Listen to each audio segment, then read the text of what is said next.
नमस्कार, मी doctor Suresh, teacher education simplified चॅनलमध्ये आपलं स्वागत आहे. या व्हिडिओमधून आपण UGC नेट पेपर X मधील घटक 1 टीचिंग ॲप्टिट्यूड अध्यापन अभियोग्यता या संदर्भात अभ्यास करणार आहोत. याचे 2 भाग आहेत. व्हिडिओच्या पहिल्या भागामध्ये संकल्पना समजून घेऊ, दुसऱ्या भागामध्ये त्यावर आधारित 30 MCQचा सराव आपण करणार आहोत. ज्यांना थेट MCQ बघायचा आहे त्यांनी टाइम स्टॅम्पमध्ये बघा आणि त्याप्रमाणे तिथून व्हिडिओ सुरू करा. चला तर सुरू करूया. अध्ययनकर्त्याची वैशिष्ट्ये. त्यामध्ये ही जी अध्ययनकर्त्याची वैशिष्ट्ये ही शिक्षकांना माहिती पाहिजे, कारण की अध्ययनकर्त्याप्रमाणेच अध्यापन पद्धती बदलत असते, अध्ययन अनुभव बदलत असतात, मूल्यमापन पद्धत बदलत असते. म्हणून शिक्षकांना अध्ययनकर्त्याची अर्थात विद्यार्थ्यांची जी वैशिष्ट्ये ते माहिती पाहिजे. सिलेबसमध्ये दिल्याप्रमाणे 4 वर्गीकरण करायच्या वैशिष्ट्यामध्ये शैक्षणिक आहेत, सामाजिक, भावनिक आणि बौद्धिक. तर बघूया, या संकल्पना समजून घेऊया. अध्ययनकर्त्यांच्या वैशिष्ट्याचे जे वर्गीकरण आहे त्यामधलं पहिलं शैक्षणिक वैशिष्ट्य म्हणजे अध्ययनकर्त्याला पूर्वज्ञानाच्या संदर्भात त्याला त्या विशिष्ट घटकामधील आधीचे किती माहिती आहे हे तपासून बघणं. याच्यावरनं त्याचं आपल्याला वैशिष्ट्याचं वर्गीकरण करता येऊ शकतं. म्हणजे समजा व्याकरणाचा एखादा घटक शिकवायचा, विशेषण माहिती शिकवायचं, तर विशेषणच्या आधीचं त्या विद्यार्थ्याला विशेषणाबद्दल किती माहिती आहे किंवा त्याच्यासाठी आवश्यक असलेलं नाम, सर्वनाम याविषयी किती गोष्टी माहिती आहेत. तर त्याला किती माहिती आहे, माहिती असणाऱ्यांचे आणि माहिती नसणाऱ्या अशा पद्धतीचं वर्गीकरण आपण करू शकतो. अध्ययन सज्जता. विद्यार्थ्याची एखादा विषय शिकण्याची किंवा एखाद्या अध्ययन करण्याची शारीरिक, मानसिक आणि बौद्धिक तयारी आहे की नाही, तो कितपत तयार आहे, त्यावरनं त्या विद्यार्थ्याचं वर्गीकरण आपण करू शकतो. की अध्ययन करते, काही विद्यार्थी हे अध्ययनासाठी तयार असतात, म्हणजे शिकण्यासाठी तयार असतात, आणि काही विद्यार्थी शिकण्यासाठी तयार नसतात. एखाद्या वेळेस समजा क्रीडेचा तास रद्द करून त्यावेळेस जर शिक्षक त्यांना शिकवायला गेलेत, तर त्यांना क्रीडेवर जायचं असतं, मैदानावर जायचं असतं. मग त्यावेळेस किती विद्यार्थी त्या विषय शिकण्यासाठी तयार आहेत आणि किती विद्यार्थी ते शिकण्यासाठी तयार नाहीत. तर ही एक तात्कालिक अवस्था असते. यावरनं आपल्याला विद्यार्थ्याचं वैशिष्ट्य सांगता येतं. शिक्षण घेण्याचं ध्येय काय त्या विद्यार्थ्याचं, यावरनं सुद्धा हे एक त्या विद्यार्थ्याचं वैशिष्ट्य असतं की तो नोकरी मिळवण्यासाठी शिकत आहे, तो परीक्षा उत्तीर्ण होण्यासाठी किंवा ज्ञान मिळवण्यासाठी शिकत आहे, हे त्याचं वैशिष्ट्य असतं. नंतर सामाजिक वैशिष्ट्य. समवयस्क गटांचा प्रभाव. काही विद्यार्थी हे किशोरवयीन विद्यार्थ्यांच्या मित्रांच्या मतांना किंवा त्यांच्या वागणुकीला खूप महत्त्व देतात, ज्याच्यामध्ये पीअर प्रेशर म्हणतो आपण, की ते एकमेकांसारखी हेअरस्टाईल करतात, एकमेकांसारखे आवडीचे विषय घेत असतात, एकमेकांचे जे छंद असतात ते एकत्र करत असतात. तर पीअर ग्रुपचा एक इन्फ्लुएन्स काही विद्यार्थ्यांवर असतो, काही विद्यार्थ्यांवर कमी असतो, काहींवर विद्यार्थ्यांवर जास्त असतो. सांस्कृतिक आणि सामाजिक पार्श्वभूमी याच्या आधारावर विद्यार्थ्यांचं वैशिष्ट्याचे स्पष्टीकरण आपण करू शकतो. त्या विद्यार्थ्याची भाषा, तो ज्या समूह गटातून येतो तिथली रीतिरिवाज, मूल्ये आणि घरचे वातावरण याचा त्याच्या शिक्षणाच्या दृष्टिकोनावर त्याच्या व्यक्तिमत्वावर प्रभाव पडत असतो. या दृष्टीने सुद्धा आपण अध्ययनकर्त्याचं वर्गीकरण करू शकतो. त्यानंतर परस्पर संवाद कौशल्य म्हणजे इंटरपर्सनल स्किल किती आहेत, विद्यार्थी एकमेकांशी कसं बोलतो. काही विद्यार्थी हे बोल्ड असतात, ते शिक्षकांशी बोलतात, ते वर्गातील मित्रमैत्रिणींशी बोलतात. काही लाजरे असतात, बुजरे असतात, जे एकमेकांशी बोलत नाहीत, संवाद साधत नाहीत. हे तर या आधारावर सुद्धा आपण विद्यार्थ्यांचं वर्गीकरण करू शकतो. भावनिक वैशिष्ट्ये. प्रत्येक विद्यार्थ्याचं भावनिक वैशिष्ट्य सुद्धा वेगवेगळं असतं. पहिलं म्हणजे आत्मप्रतिमा आणि आत्मविश्वास. विद्यार्थी स्वतःच्या क्षमतेवर असलेला विश्वास आणि यशात महत्त्वाची भूमिका बजावत असतो. काही विद्यार्थी स्वतःविषयी त्यांचा एखाद्याचा कॉन्फिडन्स कमी असतो, एखाद्याचा कॉन्फिडन्स जास्त असतो.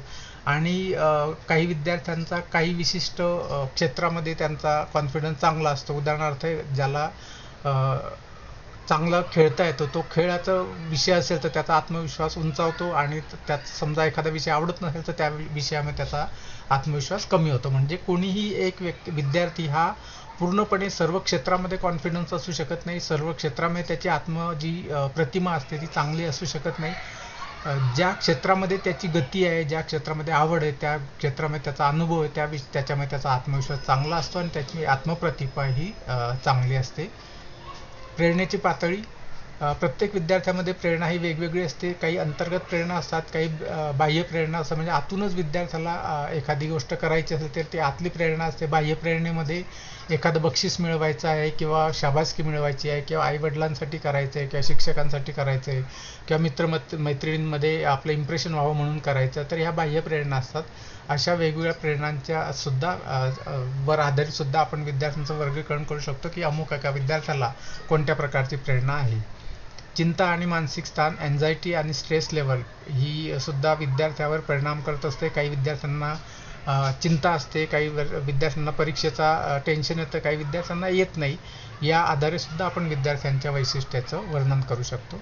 ज्ञानात्मक वैशिष्ट्ये, कॉग्निटिव्ह कॅरेक्टरिस्टिक्स, अवधान कक्षा, एखादा विद्यार्थी किती वेळ एकाग्रतेने एखादी गोष्ट ऐकू किंवा समजू शकतो, अटेन्शन स्पॅन, याच्यावरनं आपण त्या विद्यार्थ्याचं वर्णन करू शकतो की तो विद्यार्थ्याची अवधान कक्षा जास्त आहे कमी आहे, असं आपण एक जनरल विधान करताना बघू शकतो की आजकाल विद्यार्थ्यांचं अटेन्शन स्पॅन कमी झालेला आहे. इंटरनेटवरील शॉर्ट्स असतील, रील्स असतील, यामुळे 30 सेकंद 1 मिनिटापर्यंतच त्यांचं एखाद्या विशिष्ट ठिकाणी लक्ष केंद्रित करू शकतो. अशा पद्धतीचे जे विधान आहे हे सांगतात की अवधान कक्षा ही कमी होत चाललेली आहे.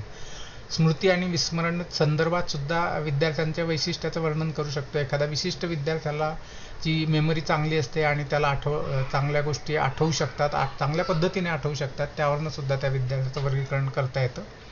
विचार प्रक्रिया, थिंकिंग प्रोसेस, मूर्त विचार आणि अमूर्त विचार करण्याची क्षमता, याच्या आधारेही विद्यार्थ्याचं वर्णन करता येतं. एखादा विद्यार्थी ला प्रत्यक्ष वस्तू समोर असतील तरच तो विचार करू शकतो. एखादा विद्यार्थी अमूर्त विचार चांगल्या पद्धतीने करू शकतो. ह्या क्षमतांच्या आधारे सुद्धा आपण विद्यार्थ्याचं वर्णन करू शकतो. अशा पद्धतीने हे विद्यार्थ्यांची वैशिष्ट्ये आहेत. त्यानंतर दुसरं, किशोरवयीन आणि प्रौढ अध्ययनकर्त्यांमधील फरक म्हणजे ॲडोलसंट आणि ॲडल्ट लर्नर याच्यामध्ये फरक असतो. जी आपण पेडॅगॉजी हा शब्द वापरत असतो, हा बालवयीन किंवा किशोरवयीन विद्यार्थ्यांसाठीचं शिक्षणशास्त्र असतं, अध्यापनशास्त्र असतं. आणि अँड्रोगॉजी जी आहे ती प्रौढ शिक्षणशास्त्र असतं, ज्यामध्ये प्रौढांना कसं शिकवायचं या पद्धतीचं याचं वर्णन केलेलं असतं, याचं शास्त्र त्यामध्ये सांगितलेलं असतं. नेटसेटच्या परीक्षेमध्ये बरेचसे उदाहरणं देऊन या दोघांच्या तुलनात्मक प्रश्न आलेले असतात, त्या दृष्टीने हा टेबल आपल्याला महत्त्वाचा होईल. शैक्षणिक स्वायत्ततेच्या संदर्भात शिक्षकांवर इथे जो किशोरवयीन अध्ययनकर्ता असतो तो शिक्षकांवर अवलंबून असतो.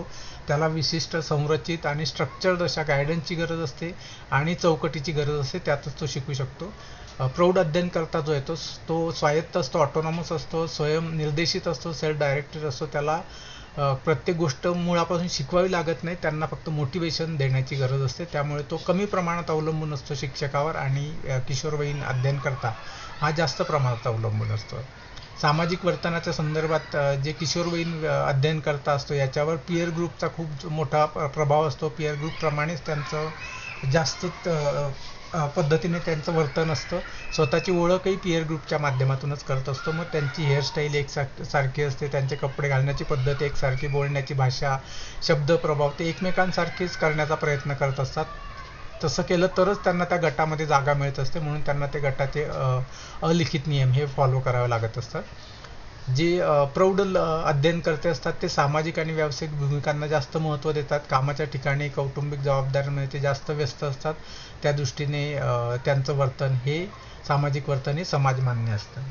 भावनिक परिपक्वतेच्या संदर्भात जे किशोरवयीन विद्यार्थी असतात त्यांच्यामध्ये शारीरिक बदल खूप असतात. वाढीचा आणि विकासाचा टप्पा महत्त्वाचा असतो, त्यामुळे त्यांना ते भावनिकदृष्ट्या अस्थिर असल्यामुळे त्यांना वारंवार कौतुकाची, बाह्य पाठबळाची गरज असते. दुसरीकडे जे प्रौढ अध्ययनकर्ते असतात ते भावनिकदृष्ट्या स्थिर झालेले असतात, आपण त्याला मॅच्युअर म्हणू शकतो, असे झालेले असतात. आणि त्यामुळे त्यांचं जे अध्ययनाची जी अंतर्गत ध्येय आणि प्रगतीची तीव्र इच्छा ते स्वतःहूनच ठरवत असतात आणि त्या दृष्टीने ते अध्ययन करत असतात. ज्ञानात्मक क्षमतेच्या बाबतीत दोघांमध्ये फरक आहे. पियाजेच्या सिद्धांतानुसार मूर्ताकडून अमूर्ताकडे विचार प्रवास सुरू असतो. काही वेळेस कॉन्क्रीट आणि काही वेळेस तो ॲबस्ट्रॅक्ट गोष्टींकडून अशा पद्धतीने विचार करत असतो. इथे मात्र प्रौढ अध्ययनकर्ते हे प्रगत असतात. संदर्भासहित व्यावहारिक विचार करण्याच्या क्षमता, समस्या निवारण या दृष्टीने त्यांना प्राधान्य देत असतात आणि त्यामुळे अमूर्त विचार आणि हायर ऑर्डर थिंकिंग स्किल त्यांच्यामध्ये असतात आणि त्या दृष्टीने ते अध्ययन करत असतात. म्हणून आपण इथे जे शालेय शिक्षण आणि महाविद्यालयीन शिक्षण याच्यामध्ये जो फरक असतो दोघांच्या अध्यापन पद्धतीमध्ये तो ह्याच कारणामुळे असतो. अनुभवाचा वापर, जे विद्यार्थी असतात किशोरवयीन विद्यार्थी त्यांच्याकडे अनुभव मर्यादित असतात, कमी असतात. पालक आणि शिक्षक यांच्या सुपरविजन खाली जेवढा अनुभव होईल तेवढाच अनुभव त्यांच्याकडे असतो आणि मित्रमैत्रिणींसोबतचा अनुभव. मात्र जे प्रौढ अध्ययनकर्ते असतात म्हणजे महाविद्यालयीन विद्यार्थी किंवा त्यापेक्षा जास्तीचे सेवांतर्गत प्रशिक्षणातील जे विद्यार्थी असतात ते त्यांच्याकडे ते अनुभवी असतात, त्यांच्याकडे समृद्ध अनुभव असतो आणि नवीन अनुभव घेण्यासाठी त्यांना तो अजून त्याचा फायदा आपल्याला होईल असा त्यांचा दृष्टिकोन असतो. अशा पद्धतीने जे किशोरवयीन अध्ययनकर्ते असतात त्यांच्यापेक्षा प्रौढ अध्ययनकर्ते हे अधिक मॅच्युअर आणि ज्ञानाने समृद्ध आणि अनुभवाच्या दृष्टीने सुद्धा जास्त अनुभव त्यांच्याकडे असतो. त्यानंतर या प्रकरणातील घटकामध्ये तिसरा महत्त्वाचा मुद्दा वैयक्तिक भिन्नता, इंडिव्हिज्युअल डिफरन्सेस. याच्यामध्ये जगात कोणतेही दोन विद्यार्थीच नाही तर कोणतेही दोन व्यक्ती पूर्णपणे एकसारखे नसतात, यालाच वैयक्तिक भिन्नता असं म्हणतात. आणि जो दोन विद्यार्थी एकसारखे नसतील तर त्यांना शिकवताना शिक्षकांना किती वेगवेगळ्या पद्धतीच्या वर्गातील 60 विद्यार्थी असतील तर 60 विद्यार्थी हे 60 पद्धतीचे असतात. कोणत्या तरी गोष्टीमध्ये त्यांच्यामध्ये समानता असेल व पूर्णपणे समानता असणार नाही. त्या दृष्टीने शिक्षकांना या वैयक्तिक भिन्नतेचं महत्त्व असतं. त्यांच्या अध्यापनामध्ये त्यांना या वैयक्तिक भिन्नतेचा विचार करावा लागतो. ह्या वैयक्तिक भिन्नता कशामुळे किंवा कोणत्या कोणत्या पद्धती असतात तर याच्यामध्ये प्रामुख्याने 2 घटकांमुळे हे वैयक्तिक भिन्नता निर्माण होत असते. एक अनुवंशिक आणि दुसरं वातावरण. म्हणजे विद्यार्थ्यांचा विकास हा त्यांच्यातील अनुवंश म्हणजे त्यांचे शारीरिक गुणधर्म वेगळे असतात आणि त्यांची परिस्थिती ही वेगळी असते आणि त्या दोघांचं मिळून ही वैयक्तिक भिन्नता विकसित होत असते. फक्त अनुवंश किंवा फक्त पर्यावरण यामुळे दोघांमुळे विद्यार्थीचा विकास हा एकसारखा होऊ शकत नाही. म्हणजे एका घरात समजा आई वडील एकच आहेत त्यामुळे दोघांचा अनुवंश सारखा असला तरी सुद्धा त्यांच्यामध्ये भिन्नता असते आणि परिस्थिती जरी एकसारखी असेल तरी सुद्धा त्यांच्यामध्ये वैयक्तिक भिन्नता असते. तर ह्या दोघांचं कॉम्बिनेशन होऊन वैयक्तिक भिन्नता ही अधिक विकसित होत असते. त्या आधारावर मग आपण या शैलींच्या बाबतीत त्याच्यामध्ये काय काय फरक असू शकतो हा विचार करणार आहोत. की ज्ञानात्मक विचारशैलीच्या अंगाने जर विचार केला तर विद्यार्थी हा फील्ड इंडिपेंडंट आहे का फील्ड डिपेंडंट आहे अशा पद्धतीचं वर्गीकरण, अशा पद्धती भिन्नता आपण बघू शकतो किंवा या दृष्टीने विचार करू शकतो. मग फील्ड इंडिपेंडंट विद्यार्थी हे अत्यंत विश्लेषणात्मक असतं. माहितीचं ते सूक्ष्म घटकांमध्ये विभाजन करू शकतात. ते शांततेत एकटे आणि स्वतंत्रपणे काम करू शकतात.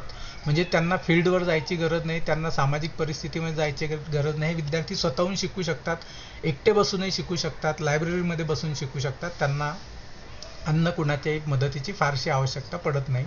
दुसरी शैली त्याच्यामध्ये भिन्नतेची अशी असते की फील्ड डिपेंडंट म्हणजे क्षेत्र अवलंबित विद्यार्थी जे असतात त्यांना चर्चा करायला आवडते, त्यांना विचार करायला आवडतं, त्यांना ग्रुप स्टडी आवडते, त्यांना शिक्षकांना शंका विचारायला आवडतात, त्यांना वर्गात शंका विचारायला आवडतात. अशा पद्धतीतून सामाजिक परिस्थितीमध्ये फील्डवर डिपेंड राहून त्यांना शिकायला जास्त आवडतं. एकटं बसून पुस्तक एकटं वाचावं हे या दृष्टीने त्यांचं हे वेगळंपण असतं की त्यांना त्या पद्धतीचा अभ्यास हा आवडत नाही. त्यांना सहकार्यात्मक आणि सामाजिक परिस्थितीमध्ये आवडते. तर ही भिन्नता आहे. काही क्षेत्र स्वतंत्र असतील, काही क्षेत्र अवलंबून असतील. नंतर वैचारिक गतीच्या अंगाने विचार केला तर त्या ठिकाणी सुद्धा 2 पद्धतीचे वर्गीकरण आपण इथे ढोबळ मानणे करता येतं. काही विद्यार्थी चिंतनशील असतात आणि काही विद्यार्थी हे आवेगपूर्ण म्हणजे इम्पल्सिव्ह असतात.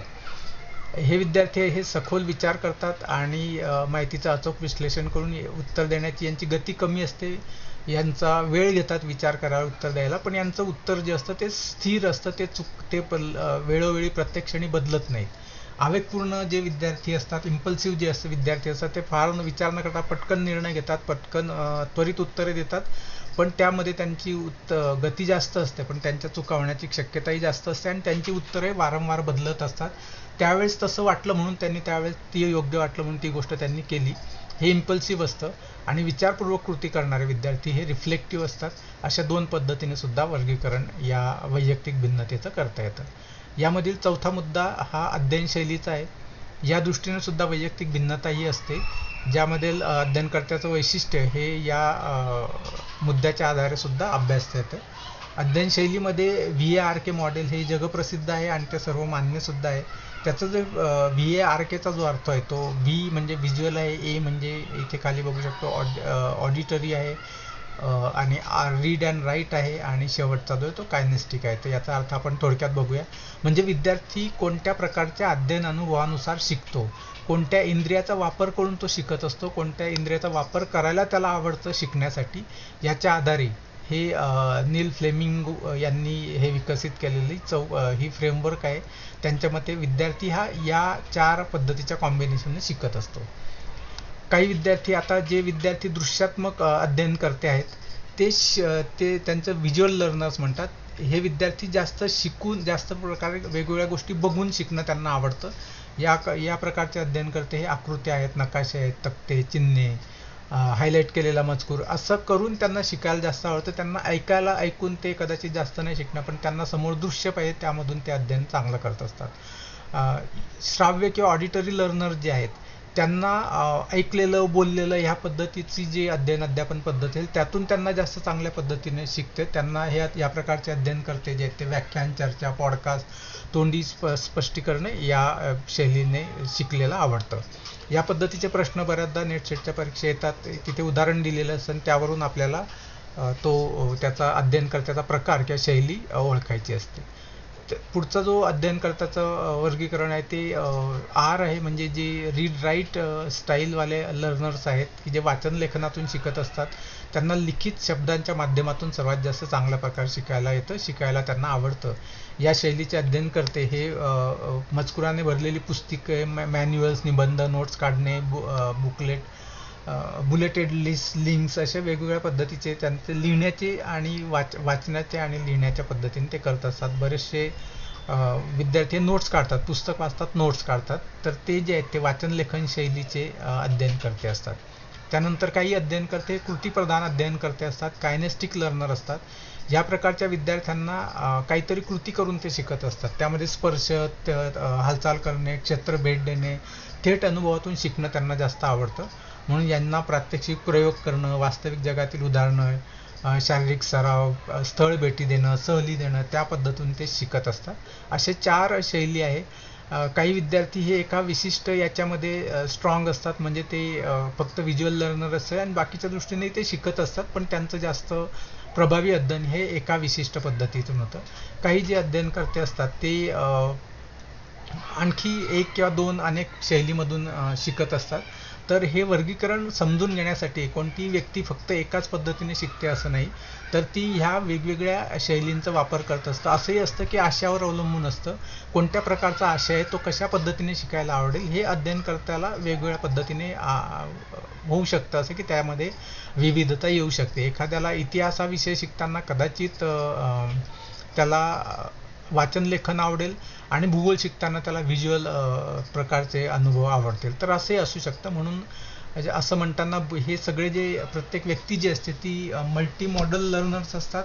त्याच्यामध्ये हे कॉम्बिनेशन असतं आणि या कॉम्बिनेशनच्या स्वरूपात तो शिकत असतो, पण अभ्यासासाठी म्हणून हे वर्गीकरण अशा पद्धतीने दिलेलं आहे. आता इथे आपण हा स्पष्टीकरणाचा भाग संपत आहोत. आपण आता दुसऱ्या भागावर म्हणजे MCQजवर जाऊया आणि बघूया आपल्याला या संकल्पना किती समजलेल्या आहेत. प्रश्न 1. एका IT कंपनीत नवीन सॉफ्टवेअरचे प्रशिक्षण देताना कर्मचारी सतत विचारत आहे की या सॉफ्टवेअरचा आमच्या रोजच्या कामात काय फायदा होईल. हे प्रौढ अध्ययनकर्त्याच्या कोणत्या वैशिष्ट्याचे उपयोजन आहे? शिक्षकावर अवलंबून. सामाजिक ओळखीचे संकट. तर हे व्यावहारिक उपयुक्तता आणि समस्या निवारक दृष्टिकोन हे याचं उत्तर आहे. कारण की प्रौढ अध्ययनकर्ते जे असतात त्यांना एखादा विषय जर समजून घ्यायचा असेल तर त्यांना ते पटलं पाहिजे की याचा काहीतरी व्यावहारिक उपयोग होणार आहे आणि त्या दृष्टीने कोणत्यातरी समस्या निवारण करण्यासाठी या ज्ञानाचा उपयोग होणार आहे. तर ते अध्ययनकर्ते लवकर आणि चांगल्या पद्धतीने शिकत असतात. 2. वर्गात खूप गोंधळ चालू असतानाही राहुल कुणाचीही मदत न घेता गणिताचे कठीण कोडे अगदी अचूकपणे सोडवतो. त्याला एकट्याने काम करणे आवडतं. त्याची ही अध्ययनशैली कोणती आहे? या ठिकाणी अमूर्त आहे, आवेगपूर्ण, क्षेत्र अवलंबित आणि क्षेत्र स्वतंत्र असं आहे. त्या ठिकाणी त्याचं उत्तर जे आहे ते हे एका विशिष्ट विद्यार्थी अत्यंत विश्लेषणात्मक असतात. ते फील्डवर काय चालू आहे किंवा आजूबाजूची सामाजिक परिस्थिती कशी यावर नसतं, ते आत्मप्रेरित असतात आणि ते एकटेमध्ये सुद्धा त्यांना अध्ययन करायला आवडत असतं. 3. 14 वर्षाची स्नेहा अलीकडे तिच्या पालकांनी दिलेला सल्ला न मानता तिच्या मैत्रिणी जसे कपडे घालतात तसे कपडे घालण्याचा हट्ट करते. शैक्षणिक मानसशास्त्रानुसार कशाचे लक्षण आहे? शैक्षणिक सज्जता, समवयस्क प्रभाव, अमूर्त विचार, भावनिक स्थिरता. तर हा समवयस्क गटाचा प्रभाव आहे. ज्याप्रमाणे तिच्या मैत्रिणी कपडे घालतात तसे तिला घालण्याचा आवड लागत आहे. प्रश्न 4. शिक्षकांनी वर्गात प्रश्न विचारल्यानंतर समीर लगेच हात वर करत नाही. तो आधी प्रश्नाच्या सर्व बाजूंचा विचार करतो, पर्यायांचे विश्लेषण करतो आणि थोड्या वेळाने अत्यंत अचूक उत्तर देते. तर समीर हा कोणत्या प्रकारचा अध्ययनकर्ता आहे? सहकार्यात्मक आहे, क्षेत्र अवलंबित आहे, आवेगपूर्ण आहे, चिंतनशील आहे. तर तो रिफ्लेक्टिव्ह या प्रकारचा आहे. हे विद्यार्थी घाई गडबड करत नाही, प्रत्येक माहितीचे विश्लेषण करून मगच प्रतिसाद देतात, ज्यामुळे त्यांच्या अचूकतेचे प्रमाण हे जास्त असते. प्रश्न 5. एका विद्यार्थ्याला चित्रकलेची आवड त्याच्या पालकांकडून आनुवंशिकरित्या मिळालेली आहे, परंतु जेव्हा शाळेत त्याला उत्तम कला शिक्षक आणि साहित्य मिळाले तेव्हा त्याच्या कलेत सुद्धा प्रचंड सुधारणा झाली. हे उदाहरण कोणत्या सिद्धांताची पुष्टी करते? तर हे सिद्धांत सी हे याचं उत्तर बरोबर आहे. या ठिकाणी विकास आणि अनुवंश दोन्ही पद्धतीने कोणत्याही व्यक्तीला परिपूर्ण विकास आणि कौशल्य हे त्याच्या जन्मजात जैविक क्षमता आणि त्याला मिळालेले सभोवतालचे योग्य मार्गदर्शन याच्या प्रतिक्रियेचा परिणाम असतो. त्यामुळे त्यांना चित्रकलेची आवड आहे आणि शिक्षक सुद्धा चांगले मिळाले, साहित्य सुद्धा मिळाले, त्याच्यामुळे त्याच्या कलेत प्रचंड सुधारणा झाली आहे. प्रश्न 6. रमेश विज्ञानातील सर्व संकल्पना उत्तम समजतात, परंतु परीक्षेच्या वेळी त्याला इतकी भीती वाटते की तो सोपी उत्तरेही विसरून जातो. रमेशच्या बाबतीत त्याचे कोणते वैशिष्ट्य त्याच्या ज्ञानात्मक क्षमतेवर नकारात्मक परिणाम करत आहेत? त्या दृष्टीने विचार केला तर त्याची चिंता, परीक्षेची भीती, मानसिक ताण हे त्याच्या भावनिक अस्थिरतेचे निर्देशक आहे आणि ते स्मरणशक्तीच्या ज्ञानात्मक प्रक्रियांमध्ये थेट अडथळा करतात. म्हणून भावनिक वैशिष्ट्य हे त्याच्या क्षमतावर नकारात्मक परिणाम करत आहे. एका प्रौढ शिक्षण वर्गात शिक्षक नवीन विषय शिकवताना विद्यार्थ्यांना त्यांच्या नोकरीतील आणि संसारातील जुने प्रसंग शेअर करायला सांगतात. याचा मुख्य उद्देश काय असतो? याचा मुख्य उद्देश असतो की त्यांना पूर्वानुभवाचा नवीन ज्ञानासाठी रिसोर्स म्हणून वापर करणं. हे जे प्रौढ अध्ययनकर्ते असतात त्यांना स्वतःचे अनुभव शेअर करायला आवडतात आणि त्या अध्ययनाशीच मग जोडून नवीन ज्ञान त्या ठिकाणी शिक्षक जोडू पाहत आहेत. प्रश्न 8. प्रियंकाला एखादा मोठा प्रकल्प पूर्ण करण्यासाठी नेहमी गटाची गरज भासते. ती मित्रांशी चर्चा करून आणि संपूर्ण संकल्पनेचा एकत्रित विचार करून चांगलं शिकते. तर प्रियंकाची विचारशैली कोणती आहे? इम्पल्सिव्ह आहे, क्षेत्र अवलंबित आहे, क्षेत्र स्वतंत्र आहे, चिंतनशील आहे. तर इथे गटाची गरज तिला भाजत आहे. त्याच्यामुळे आजूबाजूच्या क्षेत्रामध्ये काय आहे किंवा सामाजिक परिस्थिती, आजूबाजू वातावरण त्याच्यावर तिचं डिपेंड असल्यामुळे या ठिकाणी ती क्षेत्र अवलंबित आहे. कारण ही शैली असणारे विद्यार्थी हे यांना समग्र विचार करायला आवडतं आणि ते सभोवतालच्या सामाजिक संदर्भाचा वापर करून आणि समूहात उत्तम प्रकारे शिकत असतात. म्हणून तिची शैली जी आहे ती क्षेत्र अवलंबित ती अध्ययन करत आहे. 9.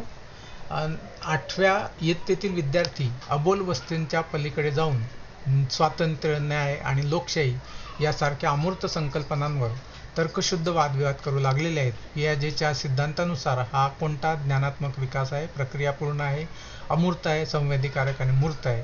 या ठिकाणी तो उत्तर आहे औपचारिक प्रक्रिया अवस्थेत आहे, म्हणजे फॉर्मल ऑपरेशनल स्टेजमध्ये, जिथे विद्यार्थी डोळ्यांना न दिसणाऱ्या संकल्पना आणि गृहीतके आणि तत्त्वज्ञानावर आधारित तर्कशुद्ध विचार करण्यास सक्षम होत असतात. 10. ऑनलाईन क्विज सोडवताना महेश पूर्ण प्रश्न वाचण्याआधीच पहिल्या पर्यायावर क्लिक करतो. तो परीक्षा सर्वात आधी पूर्ण करतो, परंतु त्याचे बहुतांश प्रश्न चुकतात. महेशची ही कृती त्याला कोणत्या गटात टाकते? यामध्ये तो आवेगपूर्ण आहे, इम्पल्सिव्ह आहे, म्हणजे त्याला त्यावेळेस जे योग्य वाटतं ते पटकन करतो, त्यासाठी विचार करत नाही, विचार न करता अत्यंत घाईने कृती करतो आणि उत्तर देण्याची त्यांची गती जास्त असते, पण त्यांच्याकडून चुका होण्याचे प्रमाणही तेवढेच जास्त असते. प्रश्न 11. एक प्राध्यापक त्यांच्या MA वर्गात विद्यार्थ्यांना स्वयं अध्ययन योजना म्हणजे सेल्फ स्टडी प्लॅन तयार करायला सांगतात आणि स्वतः फक्त मार्गदर्शकांची भूमिका घेतात. ही पद्धती खालीलपैकी कोणत्या तत्वावर आधारित आहे? तर हे जे MA वर्गातले विद्यार्थी आहेत हे पेडॅगॉजीमध्ये येत नाहीत, म्हणजे हे किशोरवयीन नाहीत, तर हे प्रौढ अध्ययनकर्ते आहेत आणि हे प्रौढ अध्ययनकर्ते असल्यामुळे त्यांच्यासाठी जी काही अध्यापन पद्धतीचं अध्यापनशास्त्र वापरलं जातं ते अँड्रॉगॉजी आहे. म्हणून अँड्रॉगॉजीनुसार ते या ठिकाणी या तत्वावर आधारित ते प्रयत्न करत आहे. इतिहास शिकवताना एक शिक्षिका झाशीच्या राणीचा धडा घेत असतानाच मराठीच्या तासाला त्याच कालखंडातील कविता शिकवते.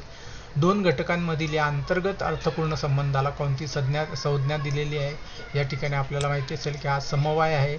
या ठिकाणी जे वेगवेगळे विषय असतात त्यामधील समान विषय साधून त्यांचं एकत्रित अध्यापन करणं किंवा त्यांचा समन्वय जोडणं हा याला समवाय असं म्हणतात. 13. एका वर्गातील बहुतांश विद्यार्थी ग्रामीण भागातील शेतकरी कुटुंबातील आहेत. शिक्षकांनी पिकांचे वर्गीकरण शिकवताना हायटेक लॅबची उदाहरणे देण्याऐवजी स्थानिक शेतातील अनुभवांचा वापर केला. शिक्षकांनी विद्यार्थ्यांच्या कोणत्या वैशिष्ट्याचा या ठिकाणी आदर केला? या ठिकाणी शिक्षकांनी त्यांच्या सामाजिक आणि सांस्कृतिक वैशिष्ट्याचा आदर केला. विद्यार्थ्यांना ज्या पद्धतीने आणि ज्या अनुभव विश्वातून शिकायला आवडतात त्याच अनुभव विश्वाचा वापर इथे शिक्षकांनी हुशारीने केलेला आहे. 14. आनंदला भौतिकशास्त्रातील नियम पुस्तकातून वाचून समजण्याऐवजी स्वतः लॅबमध्ये प्रयोग केल्यानंतर जास्त चांगले समजतात. तर आनंदची मुख्य अध्ययन शैली कोणती आहे? पुस्तकातून वाचून त्यांना समजण्याऐवजी त्यांना स्वतः लॅबमध्ये प्रयोग केल्यावर जास्त चांगलं समजतं. याचा अर्थ त्यांना इथे कायनेस्टिक शैली जी आहे ती जिथे अध्ययन करताना स्वतः कृती केल्यानंतर जास्त चांगल्या पद्धतीने समजते. 15. इयत्ता 10वीच्या वर्गातील स्वप्नील खूप हुशार आहे, पण शिक्षकांनी त्याच्या गृहपाठात छोटीशी चूक काढली तरी तो रडायला लागतो किंवा रागवतो. स्वप्नीलच्या बाबतीत कोणता विकास अपूर्ण किंवा असंतुलित दाखवतो? शैक्षणिक, शारीरिक, ज्ञानात्मक, भावनिक. तो रडायला लागतो, लगेच भावनिक होतो. म्हणून ज्ञानात्मक प्रगती त्याची चांगली आहे, पण भावनांवर ताबा नसणे किंवा टीकेचा स्वीकार न करता येणे त्याचं भावनिक अपरिपक्वतेचे लक्षण आहे. 16.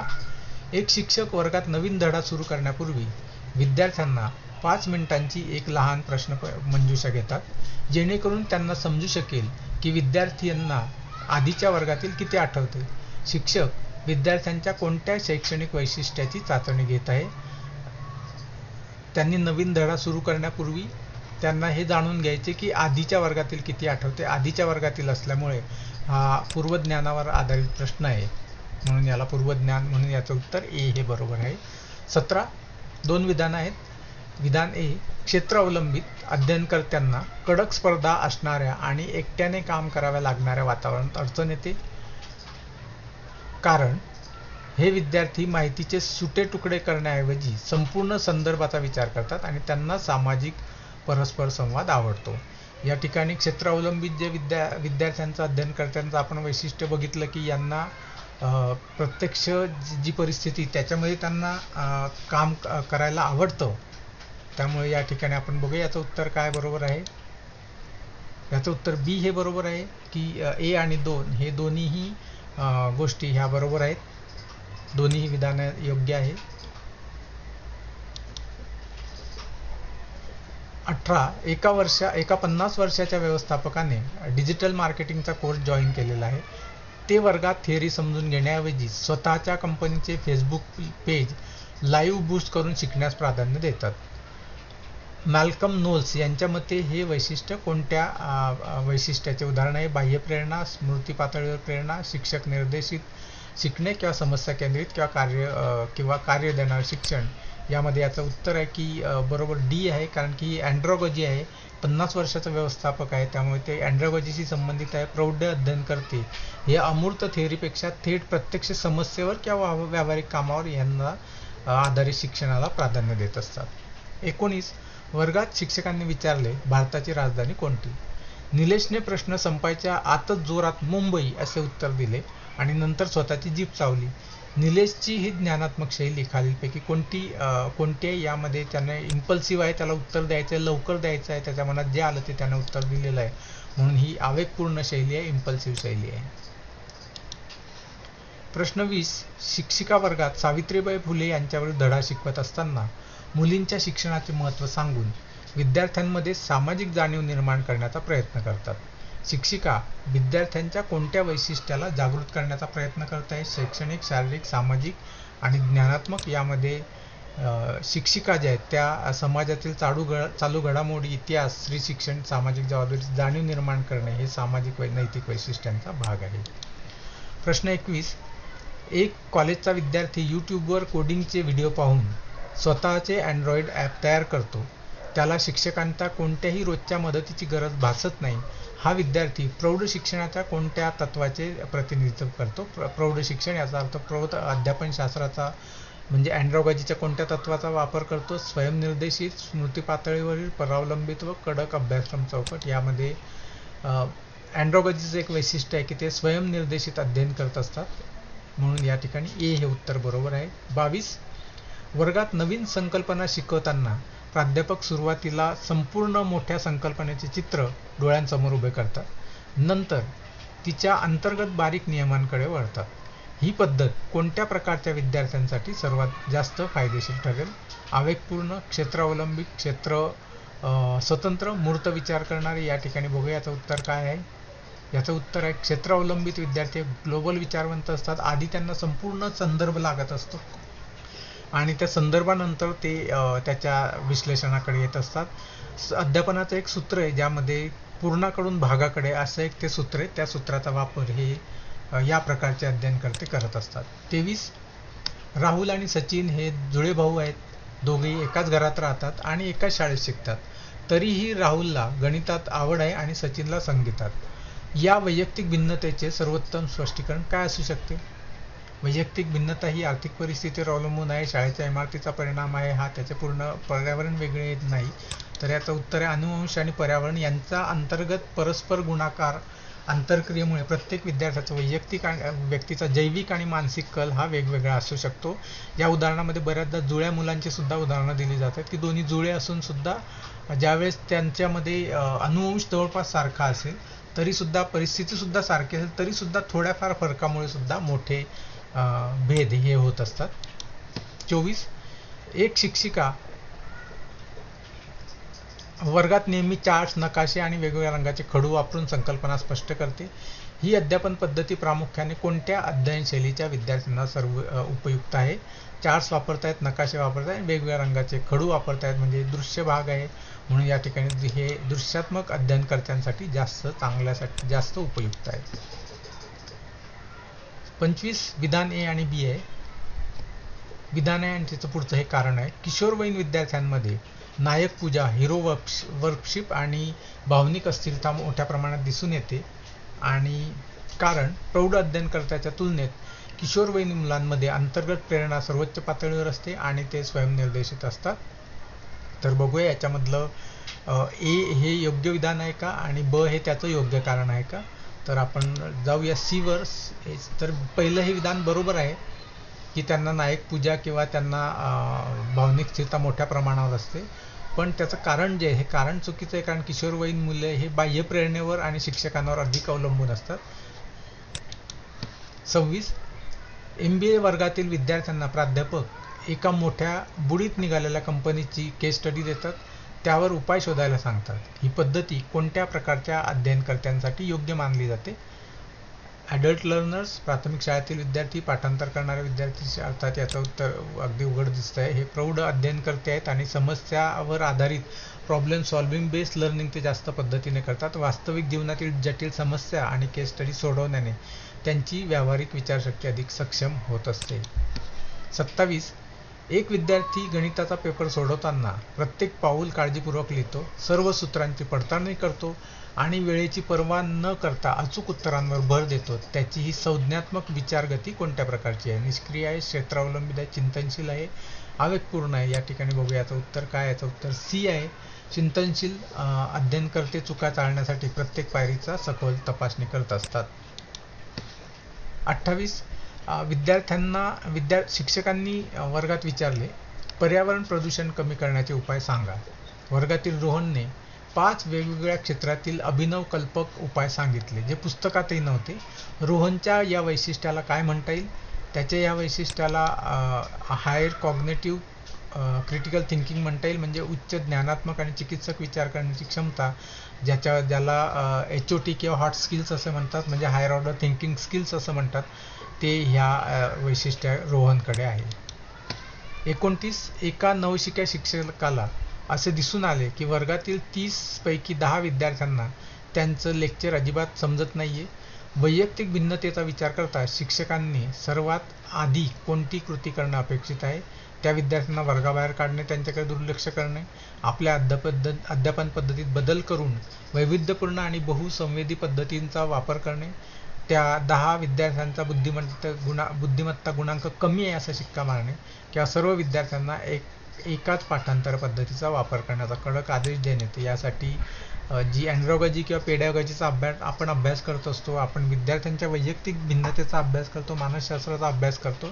त्याचं कारण असं आहे की त्याच्या आधारे शिक्षकांनी आपल्या अध्यापन पद्धतीमध्ये वारंवार बदल केला पाहिजे, जेणेकरून प्रत्येक विद्यार्थ्याला जास्तीत जास्त क्षमतेनुसार अध्ययन करता येईल असा प्रयत्न शिक्षकांनी केला पाहिजे. या व्हिडिओतील शेवटचा प्रश्न.